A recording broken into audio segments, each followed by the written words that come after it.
Hello दोस्तों, स्वागत है आपका मेरे चैनल पर।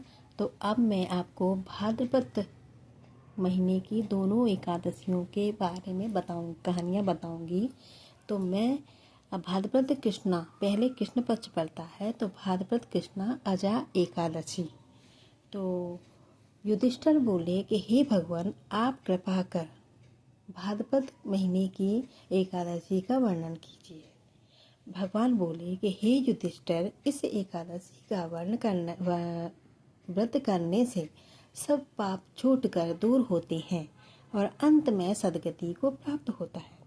इसलिए कथा इस प्रकार है कि बहुत समय पहले एक दानी राजा हरिश्चंद्र हुए थे, जिन्होंने अपना राजपाट और धन संपदा विश्वामित्र ऋषि को दान में दे दी। और आपने चांडाल के घर की नौकरी की थी। उस समय शमशान भूमि की तरफ गौतम आ गए। राजा ने ऋषि को प्रणाम किया। गौतम ऋषि ने कहा कि किसी पूर्व जन्म के पाप से आपकी यह दशा हुई है। यदि तुम भाद्रपद कृष्णा अजा एकादशी का व्रत करो तो तुम्हारा इस हालत से उद्धार हो जाएगा। राजा ने ऋषि की बात मानकर अजा एकादशी का व्रत किया, जिससे राजा का मरा हुआ पुत्र फिर जीवित हो गया और उसका राजपाट उसे वापस मिल गया। राजा सुख से राज्य करने लगा और अंत समय मोक्ष को प्राप्त हुआ।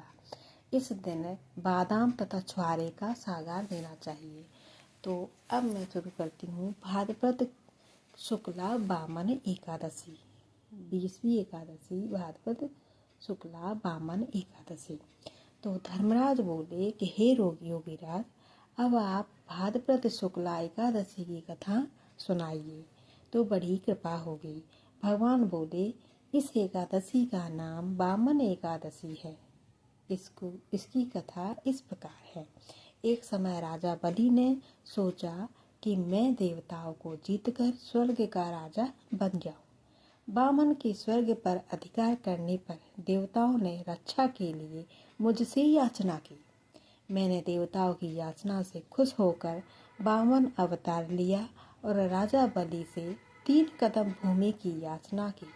तब अभिमानी राजा बलि ने कहा कि जहाँ चाहो 3 कदम भूमि नाप लो। तब मैंने 1 कदम से स्वर्ग, दूसरे कदम से पृथ्वी तथा तीसरी बलि के सिर पर जोर से रखकर उसको पाताल लोक में भेज दिया। पाताल लोक में वह मेरी मूर्ति बनाकर पूजा करने लगा और भाद्रपद शुक्ला एकादशी को विधि पूर्वक व्रत किया, जिससे वह अत्यंत सुखी हुआ और आनंदमय जीवन बिताने लगा। इसलिए जो भाद्रपद शुक्ला एकादशी का व्रत करता है उसके दुख दूर होते हैं। इसमें ककड़ी का सागार लिया जाता है। वैसे चाहे कुछ भी खाओ, लेकिन ककड़ी जरूर खाना चाहिए।